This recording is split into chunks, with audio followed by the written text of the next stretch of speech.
আসসালামু আলাইকুম। ফেসবুকে যদি আপনার বেশি সময় ওয়েস্ট হয় অ্যান্ড আপনি যতটুক সময় ইনভেস্ট করতেছেন, অতটুক সময় যদি চান যে বেস্ট ইউটিলাইজ হোক, তাহলে এই ভিডিওটা আপনার জন্য। আমাদের ফেসবুকে যেই সময়টা ওয়েস্ট হয়, এটাকে আমরা ২ ভাগে ভাগ করতে পারি। ফার্স্ট অফ অল ফোন থেকে, আরেকটা হলো ডেস্কটপ থেকে। তো ফোন থেকে আমাদের কি বিষয়ে বেশি ফোকাস থাকে, ওইগুলা নিয়ে আমরা ফার্স্ট একটু দেখি।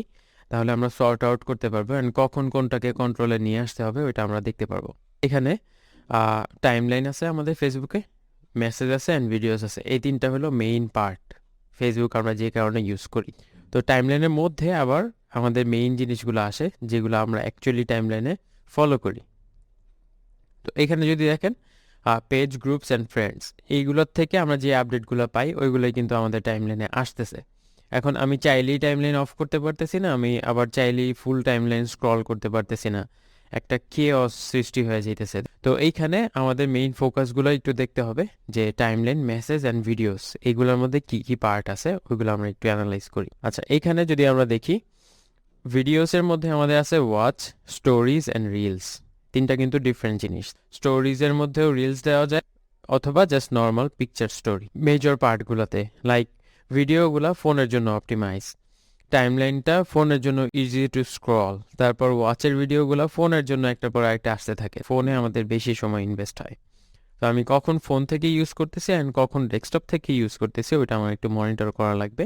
অ্যান্ড আমার কিন্তু এন্টারটেনমেন্টের জন্য কিন্তু ফেসবুক দরকার। এখন আপনার ডিফাইন করতে হবে যে আপনি কোনটার জন্য কখন লগ ইন হচ্ছেন। কিন্তু আপনি যখন কাজে বসবেন, তখন ওয়েব থেকে যখন অ্যাক্সেস করতেছেন, তখন ইউনিট কন্ট্রোল। ওয়েব থেকে কন্ট্রোল করার জন্য অনেক রকমের ওয়ে আছে, অনেক রকমের এক্সটেনশন পাওয়া যায় যেগুলো দিয়ে কন্ট্রোল করা যায়। টাইমলাইনটা দোনোটা জিনিসে আসতেছে, অ্যাপেও আসতেছে, ওয়েবেও আসতেছে। এই ক্ষেত্রে আমরা কিভাবে এটাকে আরেকটু ক্লিন করতে পারি, যেন আমাদের সামনে কন্টেন্ট যেগুলো আসতেছে ওগুলো যেন রিলেভেন্ট আসে। তো টাইমলাইনের মধ্যে আমরা যদি এখন একটু ফোকাস করি, টাইমলাইনের মধ্যে আমাদের আছে পেজেস, গ্রুপস অ্যান্ড ফ্রেন্ডস। গ্রুপের মধ্যে আবার আমার আছে পিনড গ্রুপস অ্যান্ড ফ্রেন্ডসের মধ্যে আছে আবার ফেভারিট ফ্রেন্ডস। মানে হলো যেই গ্রুপগুলো আমার অ্যাকচুয়ালি দরকার, যেগুলোতে আমি অ্যাকচুয়ালি ইনভলভ থাকতে চাই, যেখানে আপডেটগুলো আমি জানতে চাই। আবার ফ্রেন্ডসদের মধ্যে আছে আমার নর্মাল যেই ফ্রেন্ড, আর কিছু কিছু ফ্রেন্ড আছে যারা আমার ফেভারিট, লাইক আমার মেন্টর টাইপের হইতে পারে, আমার ইন্ডাস্ট্রিতে প্রফেশনাল হইতে পারে, যে কেউ হইতে পারে। এগুলো নিয়েও আমরা বিস্তারিত আলোচনা করব পরে। তো ফ্রেন্ডদের মধ্যে যারা আমার ফেভারিট, ওদের আপডেটগুলো আমি চাই। অ্যান্ড যারা ইরিলেভেন্ট বা যারা এমনিতেই অ্যাডেড আছে, ওদের আপডেটগুলো না আসলেও তেমন সমস্যা নেই যখন আমি কাজ করতেছি। তো ওভারঅল আমরা যদি পেজ, গ্রুপস অ্যান্ড ফ্রেন্ডস এগুলোকে ফিল্টার করতে পারি, ক্লিন করতে পারি, তাহলে আমাদের টাইমলাইনটা আস্তে আস্তে হেলদি হয়ে যাবে।